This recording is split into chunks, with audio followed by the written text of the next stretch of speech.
My artwork is called pink celery because rhubarb often gets mistaken as pink celery when they're entirely different things. My work is a series of 9 pictures, and underneath they each have a statement that contradicts the person's appearance in the portrait. I'm aiming to challenge those preconceived judgments and invite the viewers to look beyond surface level assumptions and see the people in the portraits for their complexity and their humanity and for the stories they tell with the ink that's in their skin. I love tattoos, I love drawing them, I love seeing people with them.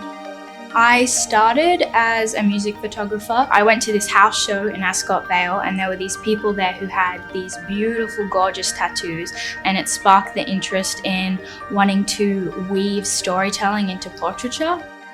One of the major sources of inspiration that really helped me kick off was the historical tattoo archives.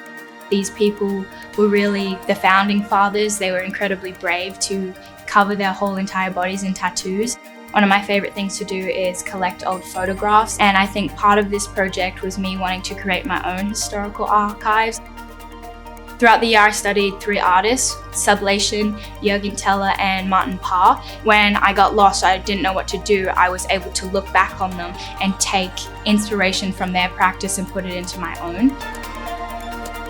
I would message a tattoo studio and I'd say, hey, can I come in? This is my project. They'd either have clients already there and they'd say, hey, do you want to get your portrait taken? And I would take their portrait. The hardest thing in doing this was the element of chance, because every time I'd go into a tattoo studio, I would have no idea who's going to be there, what they look like, what their tattoos look like. I was in Bacchus March and I bump into this guy. His name's Peter and he ended up being one of the 9 in my photo series. He was just doing his weekly shop, but he's covered head to toe in tattoos. He has the Last Supper tattooed from arm to arm, just completely covered. I made such great connections while doing this. Like the project, they're such beautiful people and everyone has such negative judgments of them. The people in the portraits definitely really struggled with a statement because it's quite hard to come up with something like that on the spot. So often I would give them my email and when they were ready, they'd email me their statement.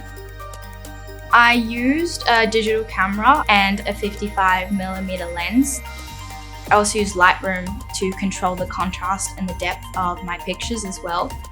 My best advice, honestly, is just experiment and do as much as possible. Go onto Pinterest, find out what inspires you and recreate that. For me, this took me from putting Polaroids in the microwave and lighting them on fire, or doing sun printing or cyanotyping and just taking as many pictures as possible.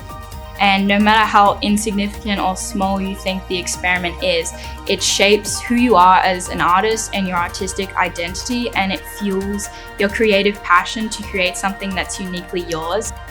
That was probably my best advice that I could give, just doing as much as you possibly can.